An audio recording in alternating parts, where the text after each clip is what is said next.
The big and small of it.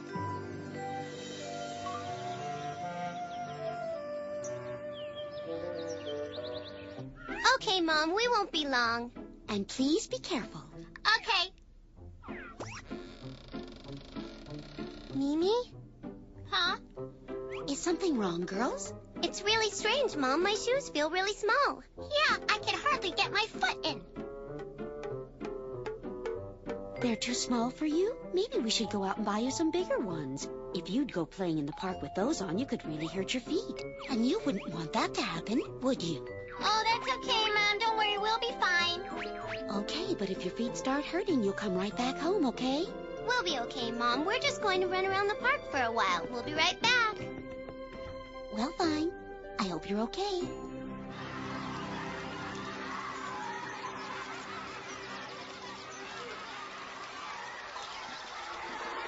You'll never catch me. You'll never catch me.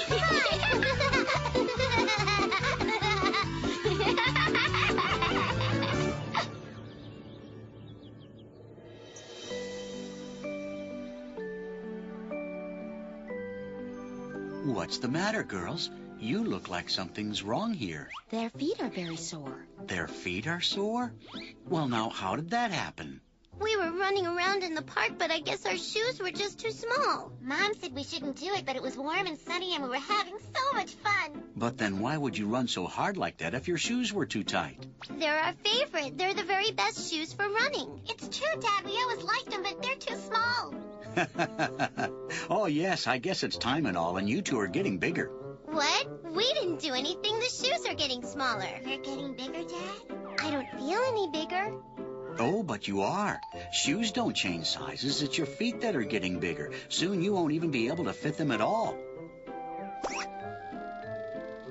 So just because they feel smaller doesn't mean they are smaller. They're just smaller on us because now we're bigger. So how does that work, Dad? If we got bigger and they stayed the same, what's small? What? I don't quite understand. Well, I guess that's sort of what I'm trying to say, too. Oh, here, I think I understand what Kitty's trying to say. It's like the way they always do it in books. They say things like, it was a little town all full of really big houses. Or, it was a big bunch of beautiful small flowers. Makes it really hard to see what they're trying to say. So how are you supposed to know if something's big or small, or if it's really big or really small, or what?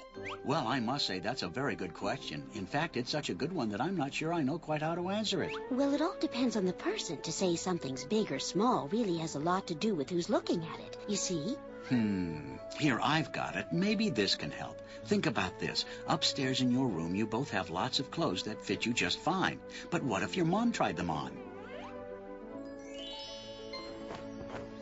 Oh, they'd be way too small. Right. And your mom's apron is just right and fits her perfectly.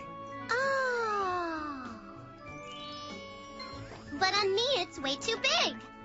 So there you go. That's what it means when things are big or small. Does that make sense? I see. I think I get it. So then, would you say a bus is big or small? Big. And why's that? Because, well, it just is. Oh, I see. You mean it's big because it's bigger than us? Exactly. But how is it compared to an airplane? Well, I don't think a bus is as big as an airplane. What do you think, Kitty? I guess you'd say it's smaller. Now, just a minute, Dad. Are you trying to trick us here? Oh, I was just having a little fun with you. You see, girls, it all depends on who's looking at what and how big they are or how small they are. This is getting harder and harder. I'm more confused now than when we started. Our shoes were too small for us, but Mama's apron would be too big for us. And a bus looks big to us, but it would be small compared to a plane.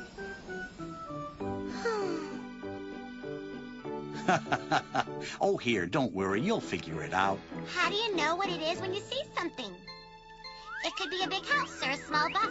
You could have a really big flower and it's still bigger than big shoes. Or a great big apron, but it's really not that big. Big, small, short, tall, Hey, remember before when Mimi was talking about the books and how the houses were all big and the flowers were small. But how big do you have to be big? And how small is small? Isn't there some kind of something that says when you're what? Shouldn't there be? So then you're reading along in your book, and it says that there's a house. What kind of house do you see there? I see a pretty house that's just like ours, with a bright red door and a big blue roof. What I see is a pretty little cottage with a red roof and lots of flowers. That's very nice, but do you notice how you saw two very different things from the same word? And that's why there's no easy answer for what's big or small or good or bad or pretty or ugly. And that's one of the reasons why reading's so much fun. Everyone sees things a little bit differently, and we all become part of the story as we go along with it. The flowers I see might be blue, and the flowers in your mind are red. Okay, Dad, sure, but what about all the rest of the time when we're not reading? Say you get an apple that's much bigger than the usual ones. Because it's so very much bigger than the ones you usually get, you could say it's a really big apple. And if it's smaller than what you usually get, you could say it's a small apple. Okay, so then there's no real answer to it, and it's all up to us to say what's big and what's small. Is that what you're saying? Remember, you're still very young now, and things may start to seem quite different as you grow older. Different people see things differently. Except? Oh, well, there are a few things that everyone can agree on as big. Like airplanes, right, Dad? I'd say so. So, some things I think are really big right now. They might not seem so big in a few years. They might be small or even really small. That's right. Just like your shoes were out in the park today. I get it. So something that looks small to me now might even be much smaller a few years from now, right, Dad? Yes. I think you may find that happening a lot. You really think so? If it is, you can save our shoes so we can see how small they get. That's strange. No, it isn't. We just want to see how small we can make them. Why would you want to do that? Is it so you can see just how much bigger you've managed to grow? No, Mom. It's only so we can keep watching them to see how much smaller they get. What? And while we're talking about it, why is the green stuff always big but the burger's small? And dessert's even smaller. Huh? I think we can all agree that dessert can never get too big.